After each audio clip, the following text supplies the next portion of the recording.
Աթերոսկլերոզը թերևս ամենահայտնին է, որոնք են առաջացման պատճառները եւ ինչ է այն իրենից ներկայացնում։ Աթերոսկլերոզը, երբ մեր անոթները կարծրանում են։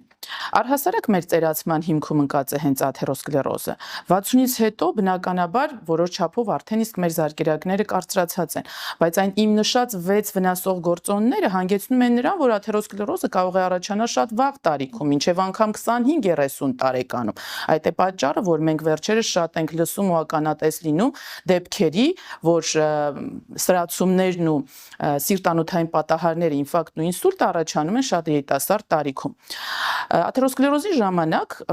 խոլեստերինը եւ այլ նյութեր վնասակարներ թափանցում են անոթի ներսի շերտի պատից ներս, առաջացնելով նախ պատերի կոշտացում, անոթի էլաստիկության փոփոխություն եւ կարող են արդեն աճելով առաջացնել անոթի լուսանցքի նեղացում։ Եվ բնականաբար, որ օրգանում, որ այս երևույթը տեղի է ունենում, այդ օրգանում էլ հենց առաջանում է այրան շրջանառության խանգարումներ։ Եվ աթերոսկլերոզի համար մենք ունենք 5 թիրախ օրգան համակարգ։ Դրանք են ուղեղի անոթները, սրտի անոթները, աչքերի անոթները, երիկամների անոթները եւ ոտքերի անոթները, եւ համապատասխանաբար մենք ունենում ենք համապատասխան գանգատներ։ Եթե այն ընթանում է ուղեղում, մենք արդեն ունենում ենք գլխի արյան շրջանառության խանգարումներ, գլխապտույտ, ցավեր, ծոծրակի շրջանի ցավեր, միգուցե անգամ ուշաթափություն, սուր դեպքերում արդեն երբ խնդիրը հասնում է մինչև ինսուլտ, համապատասխան